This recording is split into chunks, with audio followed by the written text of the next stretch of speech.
We spend far too much time worried about what makes us different than the next person or better than the next person, and not enough time thinking about why we should respect the next person. We all have a story, an overarching theme that runs through our lives and makes us who we are.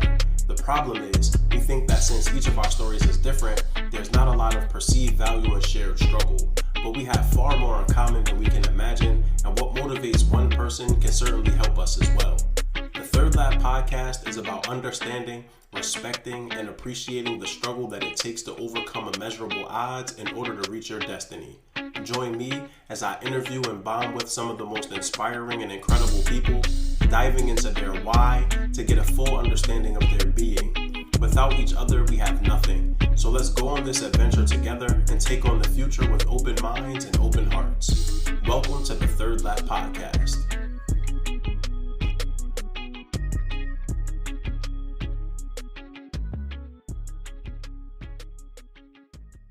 What's going on, everybody? Thank you once again for tuning in to the Third Lap podcast.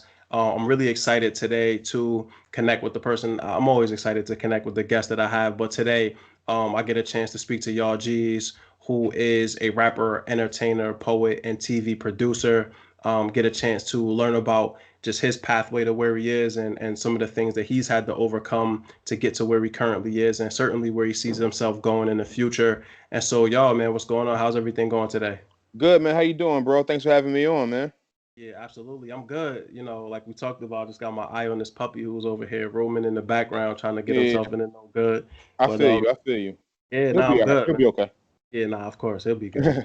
And so quickly how we know each other. So actually through Twitter, I started following you on Twitter, saw some of the posts that you've put out, specifically the rap post. So, you know, definitely that the Lakers winning the championship, the video that you put out, I was like, okay, man, he's spitting them bars. And so I went back through and checked out some of the other work that you had available on your Twitter. I know that you dropped your album already, or is it coming out?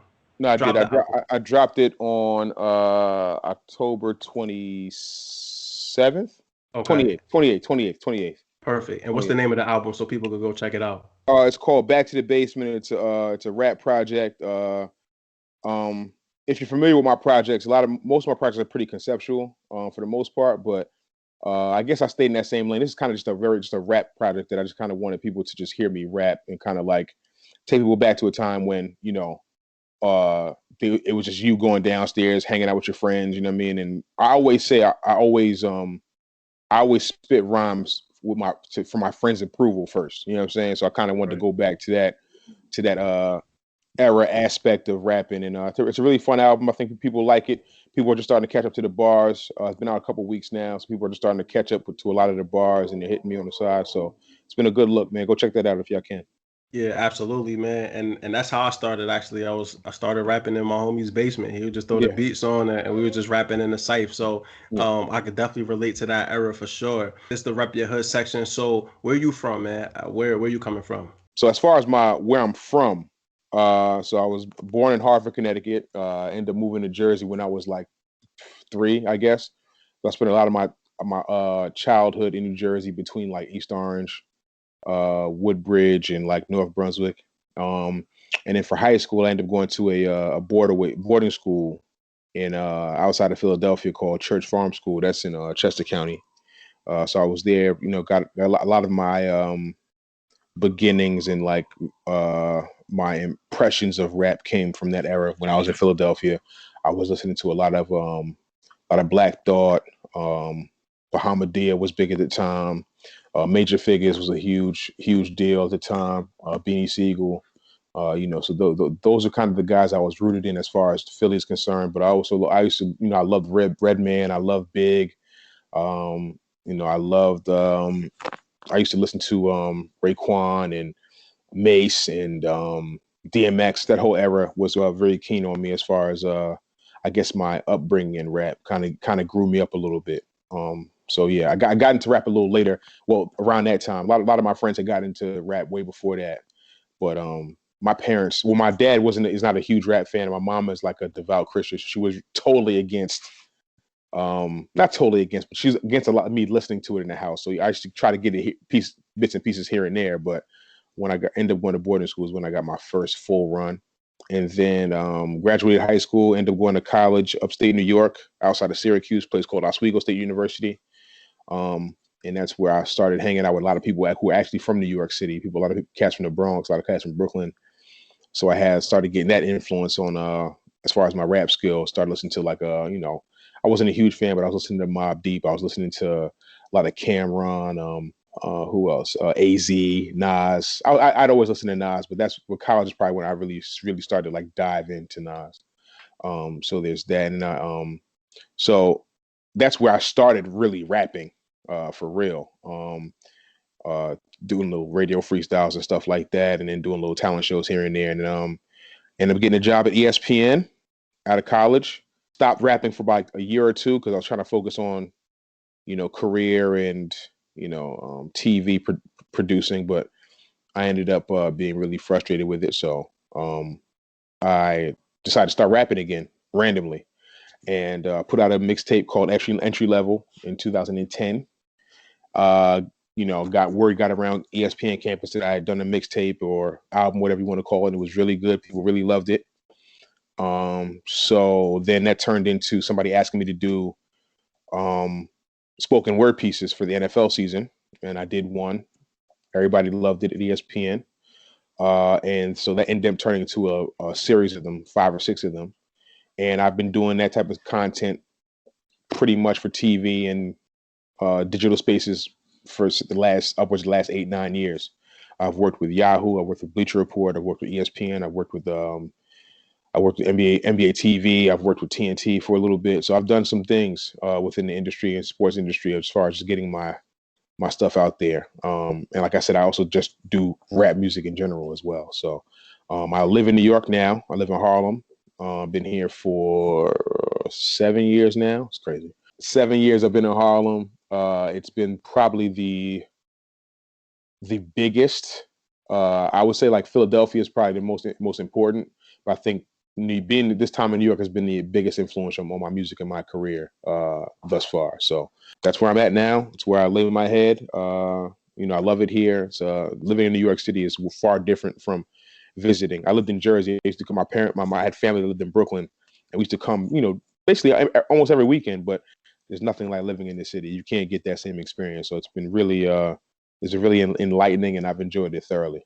But yeah, no, yeah, that's dope. And you name some of the most influential dudes for me. Not just like as an artist back when I did spit, but just in general, Raekwon especially, like that's one of the dudes that's heavily slept on from Wu-Tang that a lot of people don't talk about, but has been certainly hugely influential for a lot of New York rappers.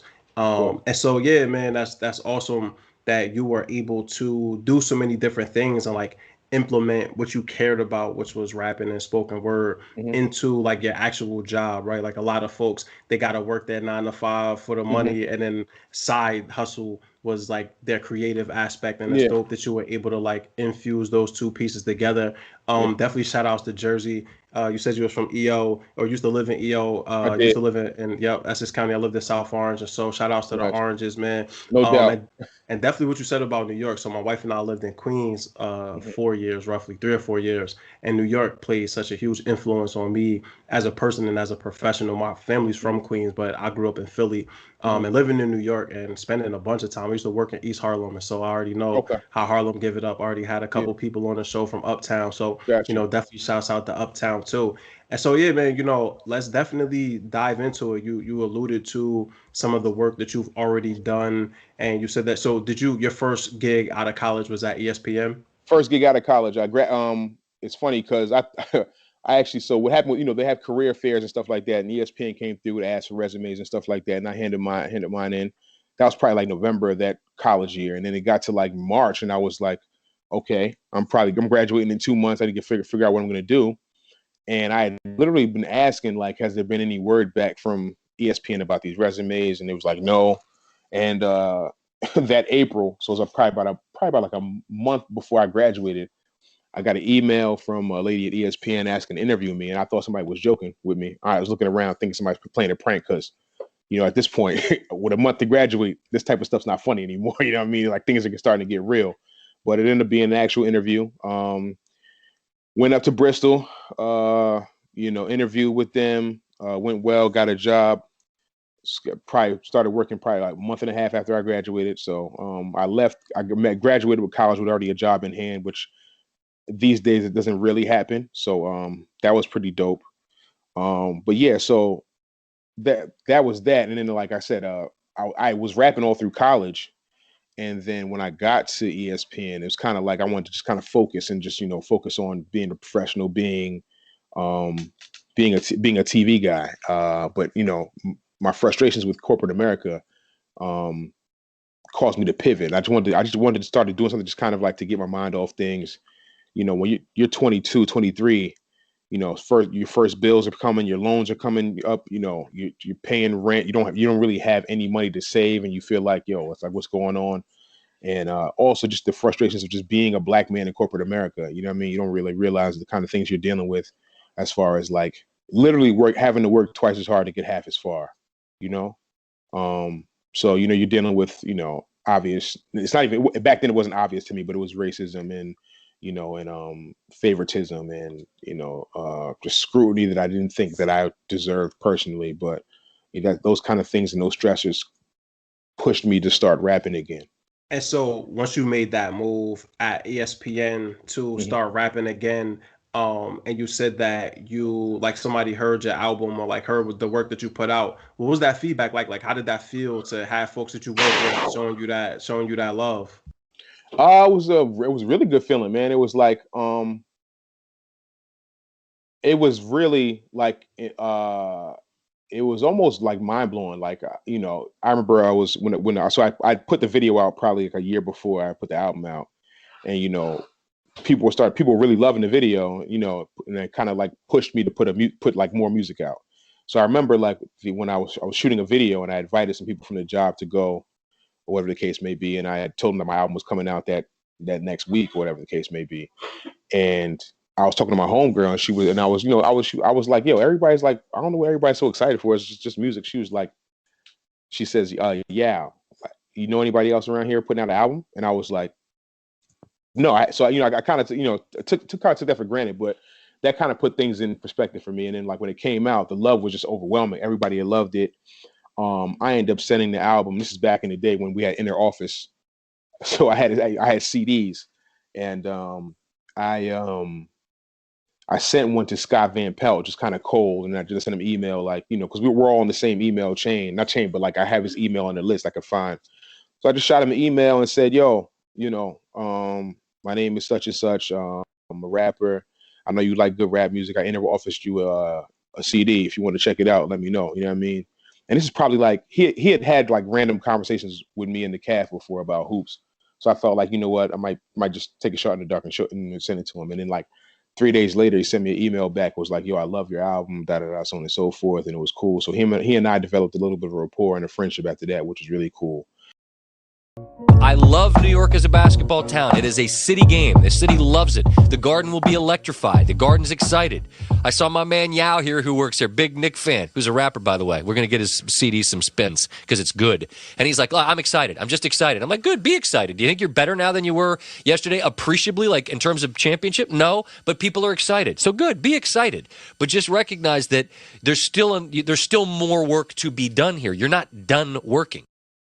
So, yeah. And after that, like I said, things kind of spawned off into, hey, you want to do a spoken word piece for the NFL? And I was like, okay, sure. And we did one, was like we did it in like the basement of the building. We shot in the basement of the building, and, we wrapped some other NFL video around it, and people loved it. It got such a good response from in the building, outside the building. And then like when they released it on Twitter, on SportsCenter or NFL Countdown, I'm sorry. I don't want to say it blew up, but the response was so heavy. They were like, yo, could we do like six more of these? And it ended up being a series where we did once every month for the season. And it was, like I said, well received, and I was really happy about it. So, yeah, just a blessing overall. Man, Scott Van Pelt, SVP, giving you love for the album, dude. Yeah, that's big right there. Yeah, man, for sure. I actually, so if you listen to one of my album called "You're All Welcome," I actually have an interlude with him in there. He was actually on ESPN radio one day. Right after the Knicks had acquired Melo, and he said my name in this on radio. He was like, I just spoke to my man Yao. So I threw that on the album as like an interlude going into the next song. So if you guys like want to check that out, it's on. You're All Welcome is the album that's on. It's on all the digital streaming platforms. So yeah, go check that out. Definitely. Shout out to Scott Van Pelt. Definitely. Yeah, definitely shout outs to Scott Van Pelt. I'm gonna actually go through the discography after this just to Yeah, listen to sure. bars, Hey man, man, for sure. look, Um, they say good music has no expiration date, so it's that's a there fact. whenever. You know what I'm saying? Listen, I'm So still listening to early '90s rap. So oh man, I just had a conversation with my homegirl yesterday. We still listen to I still listen to Woo. I still listen to Redman. I still listen to whenever it pops up. I don't. There's like a slew of big songs I never skip either. Like I just have to when they come on. It's just very nostalgic for me. So I gotta like get back into that zone. So yeah, I was listening to There Is a Dark Side from Red like oh 2 yeah, weeks ago, man. oh That's yeah, one of my favorite albums, not just yeah. from him, just period. Period. Yeah, Just raw, just straight from yeah. like you said, from the basement, man. You could tell like that really came from the heart for him. Mhm. And so you mentioned working with like several other outlets as well. Mhm. So at what point did you transition from ESPN and then where did you head next? So oddly enough, I got laid off from ESPN, um, which was the kind of like it was like it was something that I wanted to happen. Not necessarily I wanted to leave ESPN, but not necessarily leave ESPN. I won't say I wanted to leave Bristol. I wanted to get back down to New York City. I wanted to start, getting my career, kind of navigated in a certain respect. But I ended up getting laid off because and I was actually trying to position myself. I was actually trying to like finagle myself to have a position at ESPN, but like not what I was doing there in production, just kind of more of a creative role. And then I ended up getting laid off. So that kind of threw a wrench in things. But I just kind of took a break from all of it. I ended up doing another season of Journey Pieces, which was the spoken word piece that I did 2 years later. I did a whole season worth of those. And then things kind of got slow. So I was working for a hospital, trying to figure out things and, I was trying to figure out what my next move was, and wasn't getting any work like that. And then I ended up getting another spot to do for NBA, NBA.com/TNT. They had an online digital show, and I did something for the playoffs, and that kind of got the ball rolling again. So then from then it was like TNT, then it was Bleacher Report, then it was Yahoo, then it was Pac-12 Network, and I've done stuff for Spectrum, LA. I've done a few things for a lot of people, so it's been a blessing, man, since then. Like just be able to work with a lot of reputable, popular digital spaces to kind of get my name out there and also just give them good content that they can use forever. Yeah, definitely. And so, Yao, do you have like a favorite moment, or you mentioned Scott Van Pelt listening to the album, and also getting the shout outs on the radio. That's dope. Mhm. You did spots for all of the different places that you mentioned. So it seems like you've done creative work a lot of different places. Is Mhm. there one opportunity that stood out to you the most, and then why would that be? Oh man. Um, so I won't. I didn't get the opportunity, but the shock moment for me was I want to say the year after I did the first series of pieces for ESPN. There was a big meeting for Madden coming up the year after. And I had a couple friends that were there at the meeting. It's probably rumor like 70, 80 people. And some random like white lady stood up and was like, they were talking about ideas for the game, and she was like, "Hey, ESPN has this guy that does this poetry thing for football. What we think about getting him?" And my homie texted me immediately like, "Yo, she just mentioned your name," and I was like, that was like surreal for me because I was like, okay, this is something that really got out there and that people really love and people really actually respect and took heed to. You know what I mean? So that was the best moment for me. All the other stuff is cool because me personally, I think I do this more for. I don't say more for respect because we all want money out of that at the end of the day. We all want to be have something lucrative that pays bills and things like that. But I've always just wanted to be respected as a artist or an MC, so to speak. So those are the moments that are really key for me. You know what I mean? Those are the ones that kind of stick out and really land for me. Yo, Madden, that's big, man. As somebody Yeah, that's been playing Madden since '93, bro. yeah, man. Like, I That mean, you like you said, you know how it is. Like when you grew up on Madden, it's like that's like the pinnacle of like video games, and somebody says that, it's like, yo, they want somebody actually thought that I was good enough to be like on Madden. That's just out of control of me. So it was like I said, it was a good look, definitely an ego boost for me. I'll never forget it, and yeah, just a great look, definitely. You're listening to the Third Lap Podcast with Mal Davis. Yeah. Once again, this is Mal Davis on the Third Lap Podcast with Yao G's, talking about his professional endeavors. Let's take a moment though and like dig really into the rap, man. You said that you started off, really organic from the basement, just spitting bars. How'd you even end up rapping? Like, what even led you down that pathway in the first place? I don't even know, man. So I remember in high school, we had, it's funny. In high school, they gave us laptops my last couple years there. We were like one of the first schools in the area, whoever were like had laptops for kids. So, couple cats found a couple like blog sites, you know what I mean? They're kind of like online listservs that people were just kind of spitting there, like writing their verses, whatever. So we do that.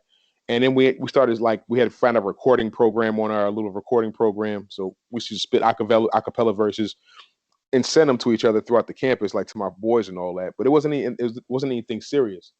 Then I got to college. There was a guy who was doing a radio show.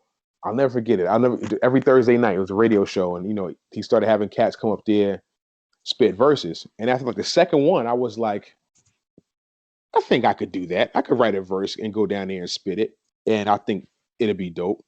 So went down there, I want to spit a verse. He was like, oh, you did cool. You come through tonight, Thursday, whatever. So I went there Thursday night, spit the verse on live radio, and everybody loved it. Campus caught wind of it, and it was just like, okay, I think I got something here. And I'd always loved just the idea of rapping. Like even when I was rapping along to other songs, I always rapped them better than my friends. You know what I mean? I was always like on cue, I had breath control, all that. You know what I mean? Way better than a lot of my friends that used to try to mimic raps or whatever. So yeah, so that kind of spawned in me to just writing freestyles every week, every week or so, every 2 weeks, whatever the case may be. Later that year, I started doing songs in the summer. A couple years later, started doing songs in the summer at some random studio in the basement with a couple homies, just kind of, drinking and just kind of spitting freestyles or writing or whatever the case may be. And that kind of spawned into, evolved into me writing songs later on and, putting together actual projects. So, it's like I said, it's an evolution just of it's the quintessential evolution, basically. It's just like, you start one thing, you just kind of keep getting better, keep doing it, keep getting better. And it kind of evolves into a thing where, you could just, now you have like a lot of content that you could just put out and give to the people. So that's how it really started. You know what I mean? Just listening to a lot of my favorite rappers, mimicking them, and then like wanting to mimic that with my own verses. So that was the main reason why I started rapping. Yeah, so that the piece around like mimicking your favorite rappers, you mentioned when we first jumped on, quite a few people that you listened to and then got to college, started listening to like AZ and Nas. Who would you say was like most influential for you in regards to your style and the bars that you spit? There's so many people, man. That's such a loaded question. See, for me, I always wanted to capture people like Big did, right? That was like my ultimate goal. But then like, I also wanted to sound as gritty as Beanie Siegel, and I always wanted to like be as intellectual as Nas, and I wanted to have like, I wanted to just be a natural rapper. So there's a lot of guys. I would say if I had to pick like three, I would say Big, and then there's Beanie Siegel, and there's probably like Jay's always been my favorite rapper, so I would say Jay. I mean, I know it sounds like cliche, but those are the three. You know what I mean? Like I couldn't go anywhere. When I was in 10th, 11th grade, I wouldn't go anywhere without my Volume 1 CD in my lifetime. I would not go anywhere without that CD. Nowhere. I was listening to that on the way to practice, on the way to games, you know what I mean? In between time when I was at homeroom, when I was in study hall, whatever. Like I was listening to that album all the time. So those would be the three. I say Beans, and it changes too. As I've gotten older, I'd probably say even more like Fonte from Little Brother is one of my favorites. I love Elzai. There's so many things that I appreciate about a lot of rappers that I wanted to kind of incorporate in my own style. That the list is just so long. I'm not even sure we have enough time to even go through it, honestly. But there's a lot of rappers, definitely. Those are just some of the main ones that I am influenced by. Yeah, definitely. And you mentioned the Hard Knock, or you mentioned Volume One, so that was me with Hard Knock Life Volume Two. Yeah. Like I ain't go anywhere without that, man. Like I listened to Mhm. that joint nonstop. I remember going to the mall, and it's for some of the young folks that don't even remember record Mhm. stores and CD Mhm. stores. Like I remember going to the CD store, I had a CD Walkman, put it Mhm. in, and like I don't know if I ever put that thing back down again. Like I wore Bro, that CD out. I remember the day. I remember exactly everything that happened that day. It was September 29th of 1998 for Volume 2. My homie and we were so hyped because he was such an Outkast fan. And he put me on Outkast. I put him on the J. And we went to Sam Goody, music store back in like from way back in the day. Y'all probably have no idea what it even is. And we went in there. We were like, "Yo, I'll cop the J. You cop that. You cop the Outcast, and we'll dub it on tapes when we get back to the room." You know what I'm saying? That's how far go back I go with Jay and Outkast. You know what I mean? So it was that was a life changing album for me as well. Like Volume 1 and Volume 2 are very close to me as far as my upbringing. Man, I definitely remember dubbing tapes, Hmm. dubbing it off Hot 97, you know Oh what I mean? yeah, Having to flip the tape over, of course, at like 1 o'clock in the morning when there was when they could play all the explicit joints, the of course. underground rap, and you like, Yeah, you recording everything you could get your hands on, yeah. man, and Just so you could spreading it have, around school the next day. just so you could have it, and also part of it, you wanted to be the man, you wanted to be the guy who had it, who everybody wanted to come listen to it. Like it's a little bit of like an ego thing to it as well. Like yo, you heard the J freestyle? Nah, Yao got it. It's like yo, you got to come see the God. You know what I mean? You got to come see me. So that was a good feeling, definitely.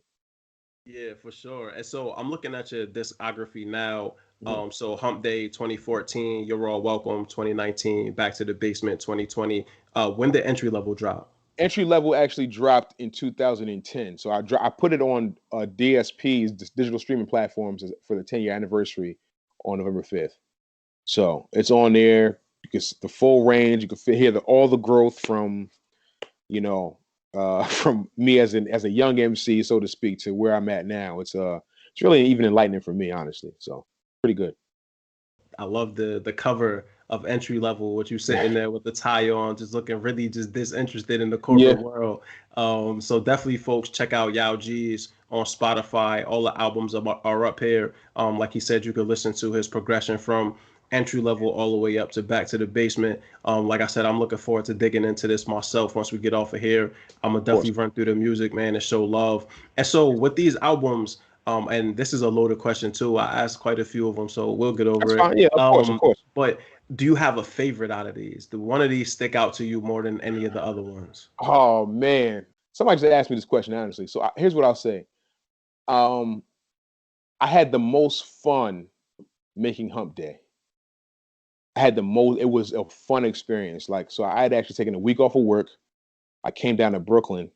My man Sice from the Lords. Now they were true to life back then, but they're Lords now. He and I spent like a week in the basement, bouncing ideas off, doing hooks, doing verses, and I think I want to say in that week span we probably did like 12 songs. I had a lot of them written and and ready to go already. But we did like 12 songs within the week, and I came back once I got laid off. We really started to hash out like exactly what was going to be on the album. Started doing some more songs and kind of figuring out what angle we're going to go with. So that was the most fun. I think my best album is "You're All Welcome," though, top to bottom. I think that's my favorite. That's probably my favorite album out of the three. A lot of people who have, and I think it just comes down to a lot of people have different favorites, obviously, but I think a lot of the times people pick their favorite based on the first time they heard you. So a lot of my friends from ESPN are like, "Yo, Entry Level is still my favorite album." You know what I mean? But there's some people who are like, "Yo, I love Hump Day. I love You're All Welcome." So I'm just happy that people like a lot of different things as opposed to like everybody streamlining and only liking one thing. It's very good to have variety of things that people like. So that's a cool thing. And I think that speaks to your versatility too, right? That like Yeah. people have found value in all of your work and not just one. Because I feel like if everybody was like, I just like Hump Day, like, all Mhm. right, so like maybe I wasn't bringing it on the other Jones the way I Yeah. probably could have. But the Yeah. fact that it's sort of like dispersed across the board means that, yo, you're doing it, man. And you Yeah. provided something for everybody from different walks of life for sure. Yeah. And so talk to me a little bit about the Lakers championship piece too. So this is actually the first time I got introduced to your music and was like, all right, now I want to dig a little bit more. Mhm. But I love the video. I love the concept. The bars for sure was on point. I remember I commented on it and reshared it. I was like, go like check this out because like yeah, I Yeah, was killing this for real. yeah. So what talk to us a little bit about this, man, about the video. Like how did this all come together for you? So so first, so like I said, I've been doing this type of content for I don't know, 10 years at this point upwards. A friend of mine, the dude who produced the track, actually, he and I have a conglomerate, a collaborative effort that we do called Theme Music, and he's actually used to do a lot of this type of content back in the day for Best Damn Sports Show and some other entities on the West Coast. So I met him through a mutual friend on Xbox one day, probably like 6 years ago. We started doing music together and things of that nature. So we decided to start doing this type of content. And our first piece we did was for John Morant for Rookie of the Year, and that went viral. And then we decided to do a Lakers piece, just if they won. I think they had won. I think they had won game 2, and he called me. He was like, "Yo, we should do a Lakers piece." So just because we thought they were going to sweep, you know what I mean? So we thought it was going to be over. So I immediately just got to writing, and he sent me a beat. Went to go record it, and then we had like another 3 days to do the video because we thought they were going to sweep. We did the video. We shot the video that night on a Sunday, but they ended up losing 2 games after that. After they were up 3-0. So we were able to kind of space it out, do some more editing to it as well. My videographer, my man, his name is he goes by Robert Scuzz. His name is Kofi though. He's been my videographer for a long time. Used to work with him at ESPN, and he moved down to New York as well to do his own thing. And he's always good visually as far as creating the visual we're looking for to match the music. So he knew of a couple Kobe murals that were painted in the city. That one in particular was on the Lower East Side by a dude. It was painted by a dude named Mad Steez. And we got up there, and it was like, this is not a regular mural. You know what I mean? This is like a huge mural. A lot of the murals you'll see are painted on like a garage door or a storefront, or whatever the case may be. This was like huge, so it really gave us a good visual, good color. It happened to be a nice day that day as well, so we had a lot of fun shooting the video. And I'm not necessarily a Laker fan, but Kobe's my favorite player of all time, and I love LeBron.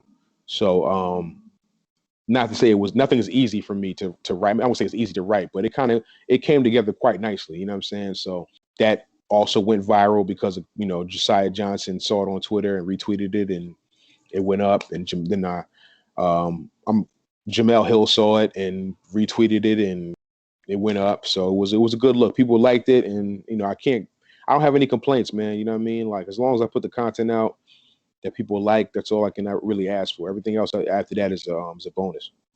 Nah, I'm not surprised that Josiah and Jamel ended up retweeting it because the joint was fire, man. And yo, that mural, that Kobe mural is crazy. Yeah, it's crazy. And definitely RIP to Kobe. Myself, I'm a huge LeBron fan too. I was mad because when he was making his decision around whether he was gonna go to LA or not, there was rumblings he might come to Philly and join the Sixers, and they was making a pitch.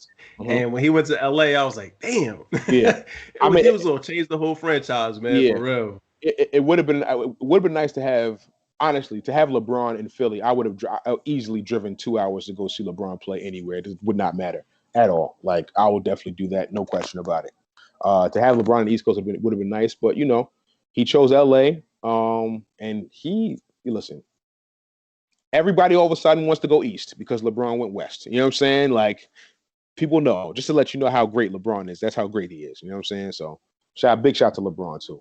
And it's funny you say that because I saw somebody tweet yesterday. It was like, it's crazy how everybody's headed east now. And I'm like, because of LeBron, it's the LeBron effect. Like, everybody ran west because they didn't want to bang with him in the east. Now he in the west, and everybody running to the east because they don't want to bang with him in the west, man. They know. And him and AD is a heck of a combination for sure.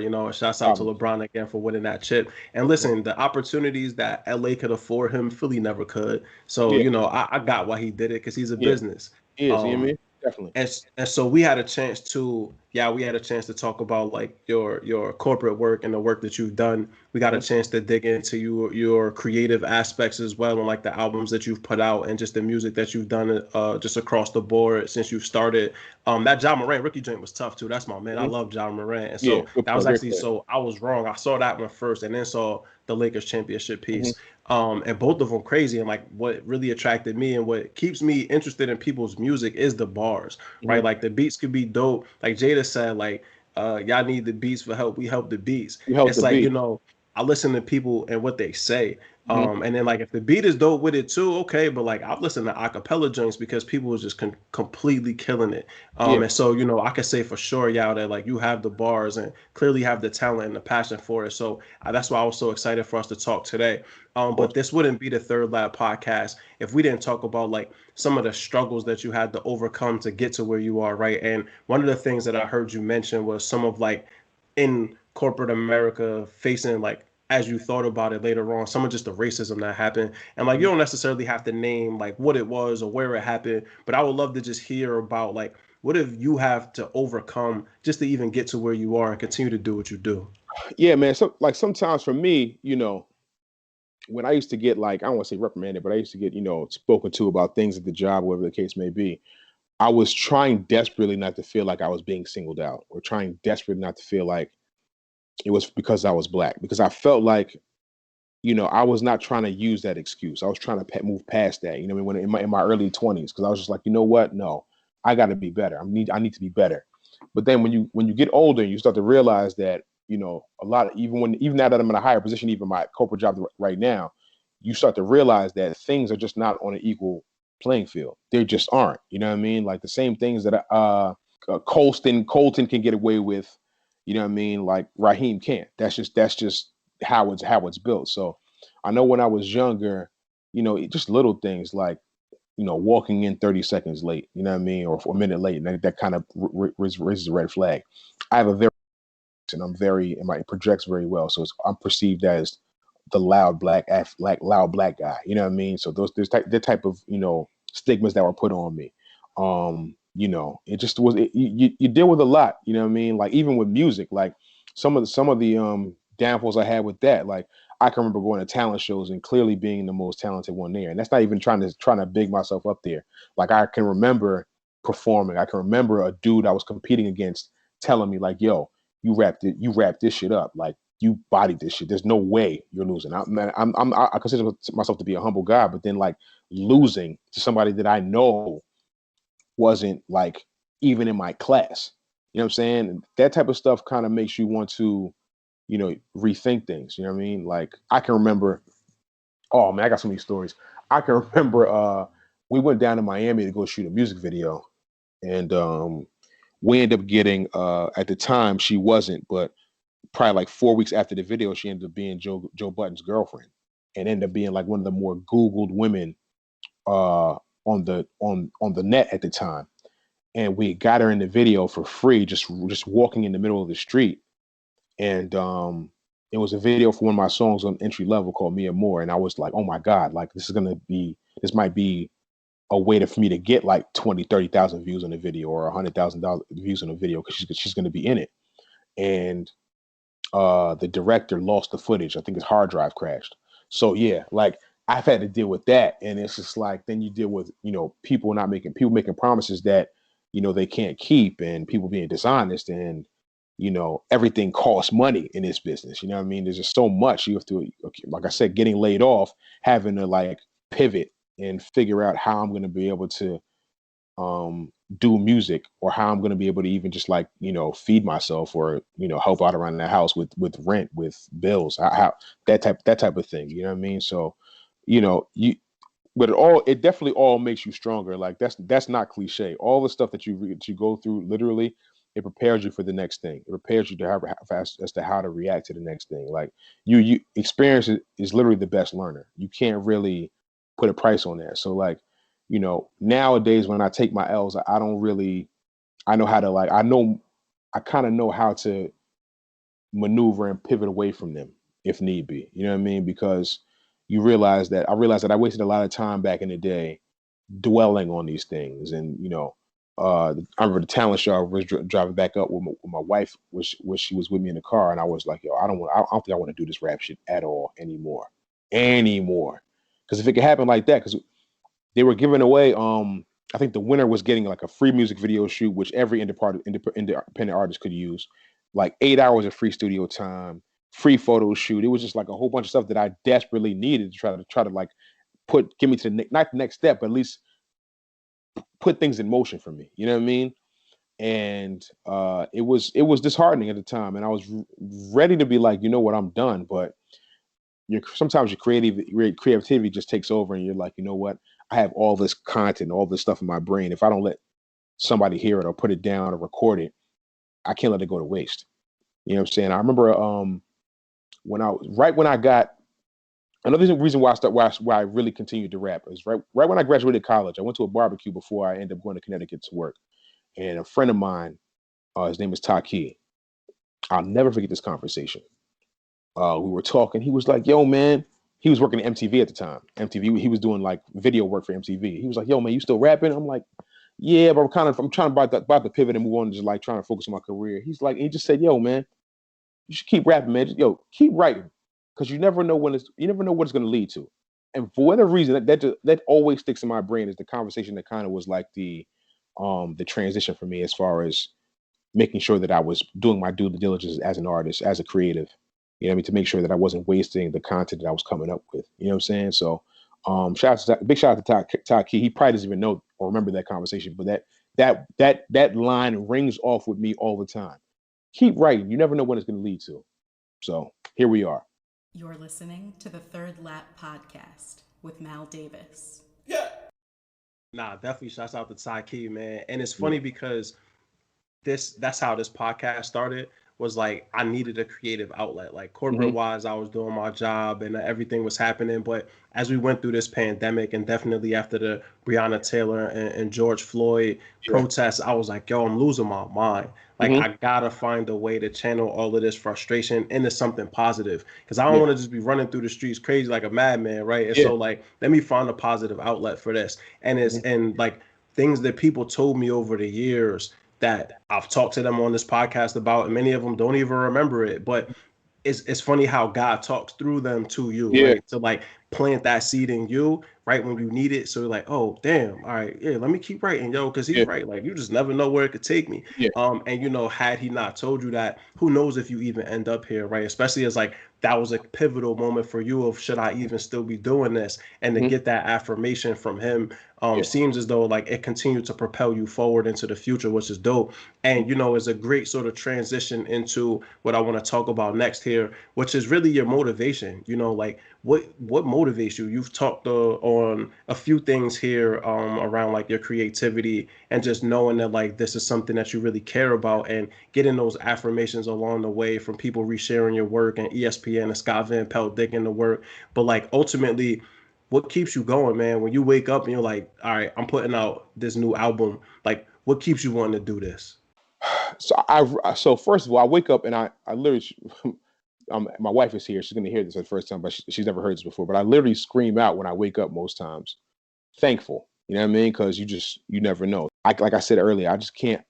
It'd be such a disservice to myself and my creativity if I wasn't, you know, at least working as hard as I could at it. You know what I mean? At least trying to write something every day.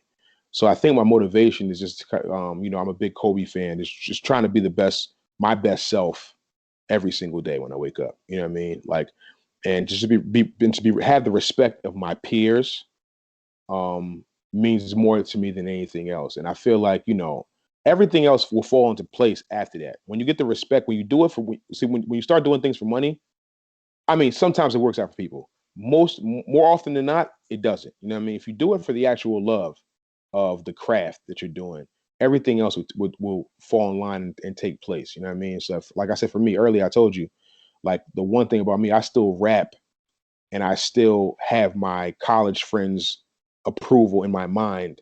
Like I'm always like, are they going to like this? Are they going to like this? Because I know if they like it, then most people are going to like it. You know what I mean? It's kind of a bridge. So I still keep that in mind, but like before I think about anybody else. And that's the kind of thing that keeps me going. Can I do it?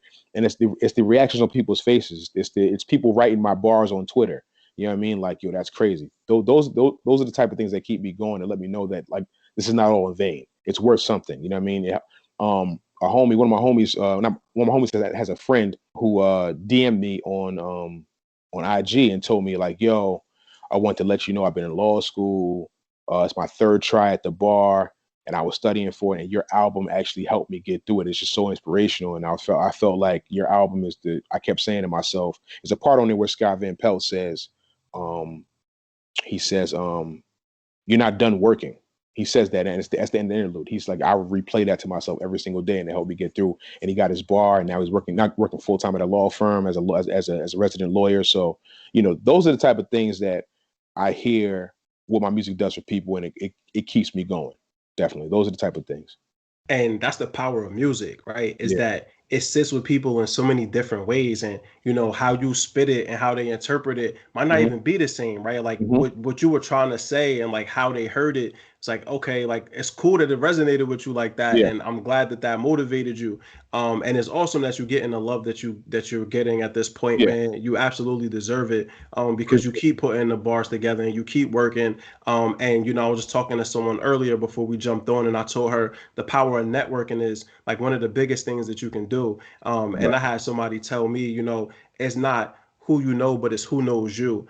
And that was the piece that you said around the white woman that mentioned you in the Madden meeting was like, okay, nobody had to mention, like, you didn't have to bring that to them. Like, they almost brought that to you because of the work that you're doing and how it resonated with people. And so, like I said, I'm excited to dig further into the music, man. When we post this episode, I'm going to post to your Spotify so people can go and listen to your albums as well, and also stuff to your videos that you have out for Ja Morant and the Lakers championship piece, because most of the people I know, if they are in the rap, they here for the bars, man. Like, people not really into the candy rap. Like, I'm 35, and so most of the people my age, like, we came up in that era of like real rap. If you couldn't spit, you didn't get no shine. Like, you didn't get no shine. There was no place for you to exist.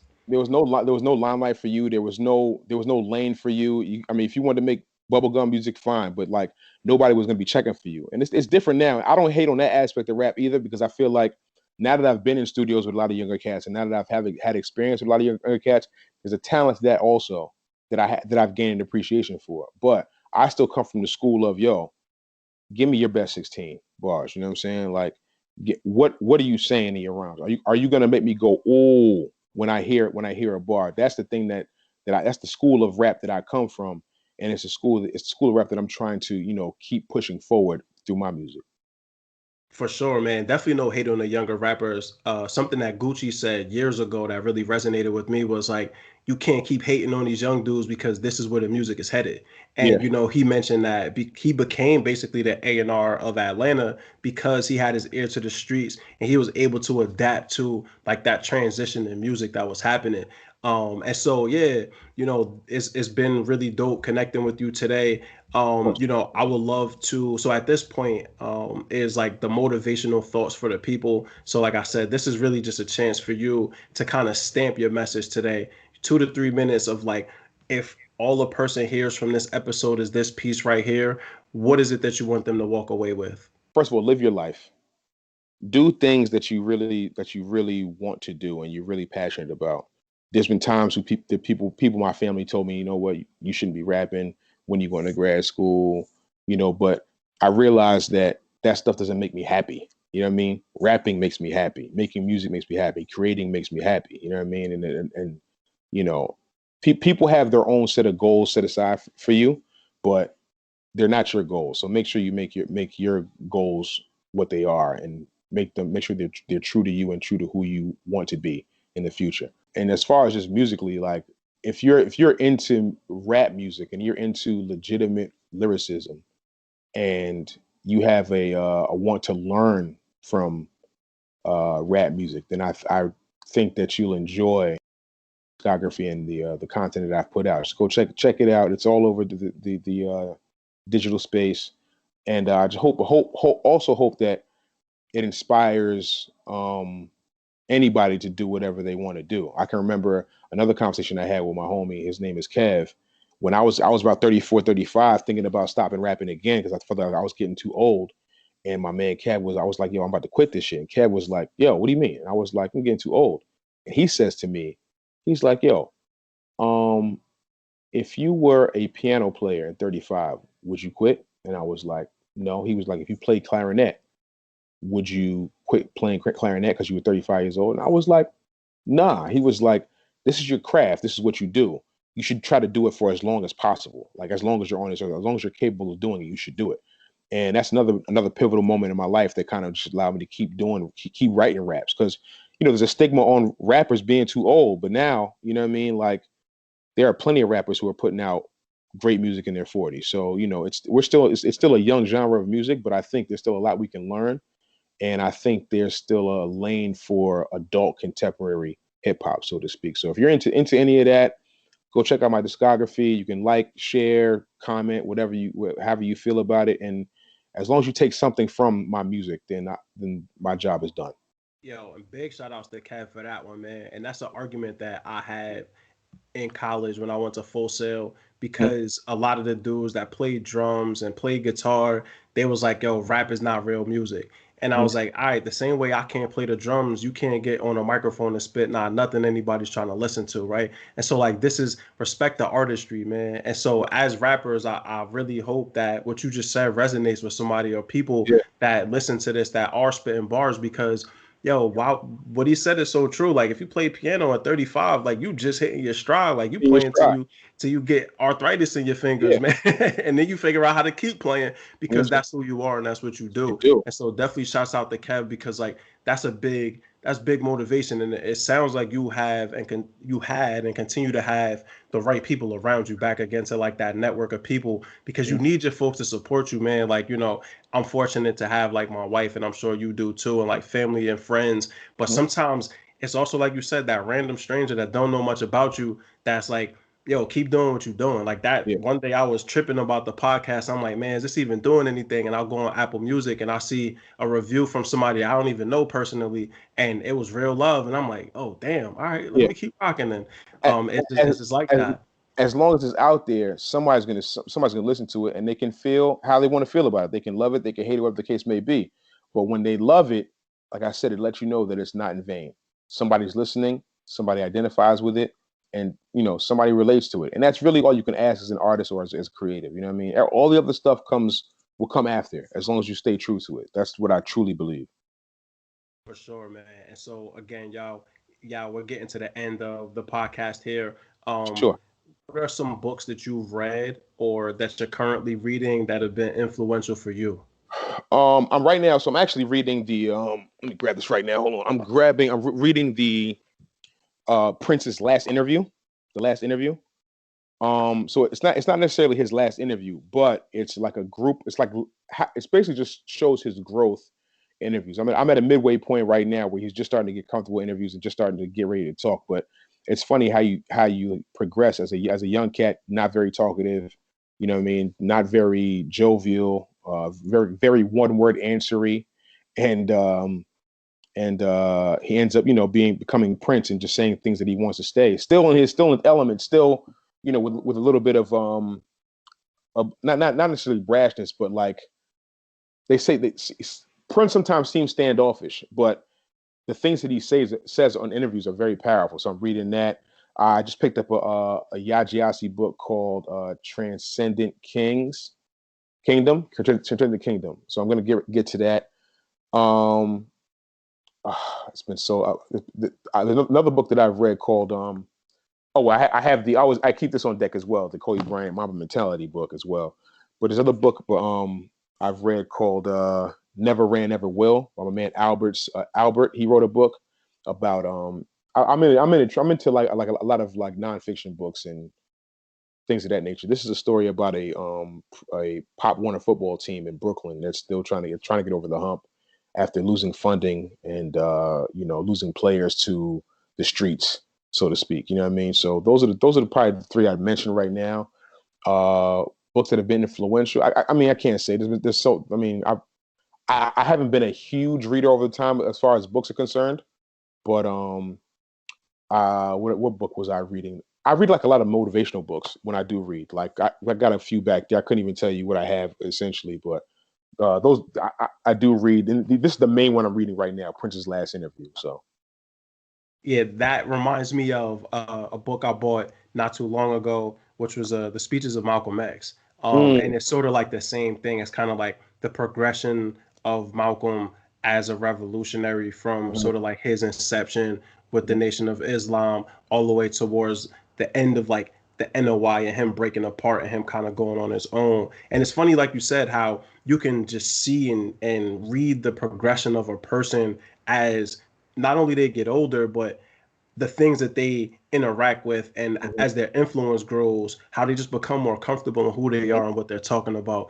So I definitely got to check out that Prince book because I became a fan of Prince much later in life, and then when he Same, passed away, like I was same, like, oh man, like listening to his music was just crazy. It's like yeah, Prince was always that like enigmatic, kind of erratic dude that yeah, everybody kind of made fun of, but like, yo, he was a musical genius, genius. like And undisputed. it's funny with me because I didn't really get into Prince probably till I was like even into my early 30s. You know what I mean? Like I know Prince songs here and there, but as far as like listening to actual projects from Prince and listening to like knowing about discographies and people he's worked with, I didn't know much about it. I was a Michael Jackson guy, as a lot of us are, I think, in this age. But Prince is definitely like one of the is a musical genius. That's not like hyperbole. That's a true fact. Like plays all the instruments. Never, even when I was reading the book, he never really learned how to play. He just kind of caught it and had it. You know what I mean? So that's how you know. They say genius. They say